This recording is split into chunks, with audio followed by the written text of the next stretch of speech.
अंगद रावण दरबार में इस प्रकार से युद्ध चल ही रहा था कि सूर्यदेव अस्त हो गए तथा प्राणों का संहार करने वाली रात्रि का आगमन हो गया।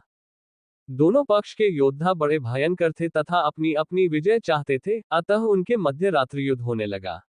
दोनों पक्ष के मध्य घनघोर युद्ध मच गया। मारो मारो, काटो काटो शब्दों से समस्त समरभूमि गुंजायमान हो गई और रक्त की नदियां बहने लगी।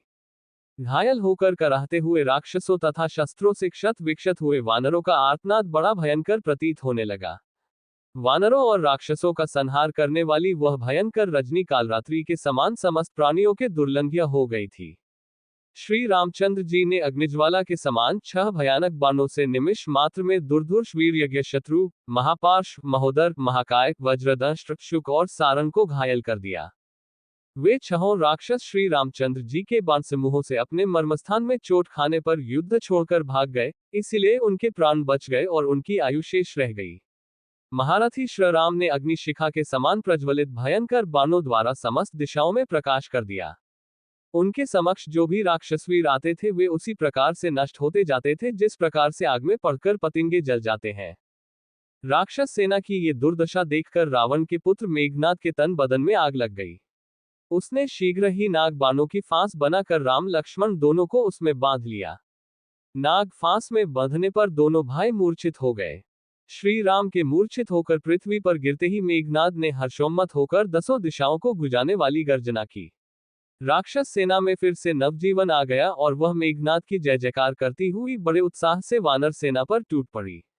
मेघनाद उनके उत्साह को बढ़ाते हुए कह रहा था, जिनके कारण आज शोणित की सरिता बह रही है, वे ही दोनों भाई नागपाश के बंधे पृथ्वी पर मूर्छित पड़े हैं। अब देव, नर, किन्नर किसी में इतनी सामर्थ्य नहीं है जो इन्हें नापाश से मुक्त कर सके। अब युद्ध समाप्त हो गया, लंकापति की विजय हुई।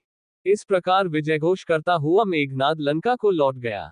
राम लक्ष्मण के मूर्छित हो जाने से संपूर्ण वानर सेना में शोक छा गया। सुग्रीव, अंगद, हनुमान, जाम्बवंत आदि सभी सेनाध्यक्ष किंकर्तव्य विमूढ़ होकर दोनों भाइयों को घेर कर खड़े हो गए और इस विपत्ति से त्राण पाने का उपाय खोजने लगे। तभी विभीषण ने उन्हें धैर्य बंधाते हुए कहा, हे वीरों, भयभीत होने की आवश्यकता नहीं है। ये नागपाश इन दोनों भाइयों का कुछ नहीं बिगाड़ सकती और न वे मर ही सकते हैं।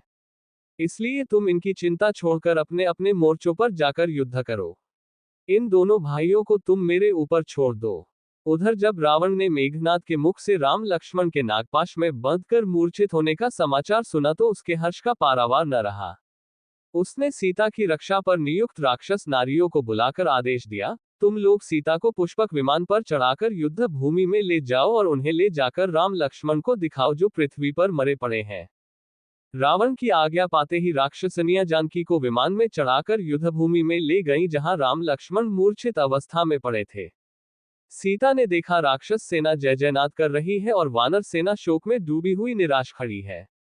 दोनों भाइयों को इस प्रकार पृथ्वी पर पड़ा देखकर सीता के धैर्य का बांध टूट गया और वे फूट फूट कर रोने लगी, हाय, आज मैं विधवा हो गई।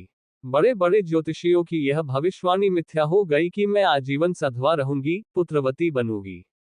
हे नाथ, आपने तो कहा था कि मैं अयोध्या लौटकर अश्वमेघ यज्ञ करूंगा। अब उस कथन का क्या होगा? जो विश्व को जीतने की शक्ति रखते थे, आज वे कैसे मौन पड़े हैं? हाँ विधाता, तेरी यह क्या लीला है? हे त्रिजटे, तू मेरे सती होने का प्रबंध करा दे। अब मैं इस संसार में अपने प्रिय राम के बिना नहीं रहूंगी।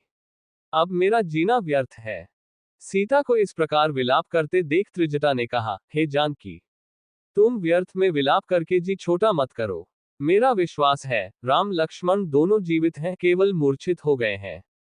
ये देखो वानर सेना फिर युद्ध के लिए लौट रही है। सुग्रीव और विभीषण उनके चेतन होने की प्रतीक्षा कर रहे हैं। मेरा अनुमान मिथ्या नहीं है। वे उठकर फिर युद्ध करेंगे और रावण का वध करके तुम्हें अवश्य ले जाएंगे, तुम धैर्य धारण करो। इस प्रकार सीता को समझा बुझा कर त्रिजटा सीता सहित विमान को पुनः अशोकवाटिका में ले आई।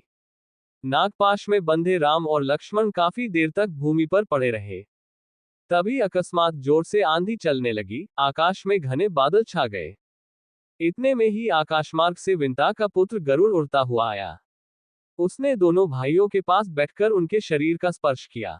गरुड़ के स्पर्श करते ही समस्त नाग भयभीत होकर पृथ्वी में छिप गए। नागों के बंधन से मुक्त होने पर राम और लक्ष्मण ने अपने नेत्र खोले। उनके पीले पड़े हुए मुखमंडल पर नवीन आभा से चमकने लगे।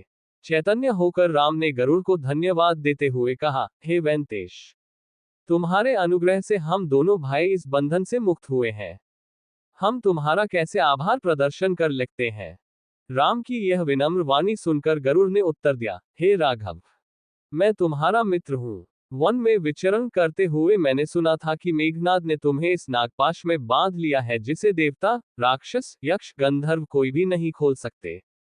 इसलिए मैं मित्र धर्म के नाते यहाँ आ पहुंचा और मैंने तुम्हें नागपाश से मुक्त करा दिया। भविष्य में अधिक सतर्क रहकर युद्ध करना क्योंकि ये राक्षस बड़े कपटी तथा मायावी हैं। इतना कहकर गरुड़ ने उनसे विदा ली। राम और लक्ष्मण को पूर्णतया स्वस्थ पाकर वानर सेना के आनंद का पारावार न रहा। वे रघुवीर की जय जयकार करके बाजे नगाड़े, रणभेरी आदि बजाकर राक्षसों को भयभीत करने लगे।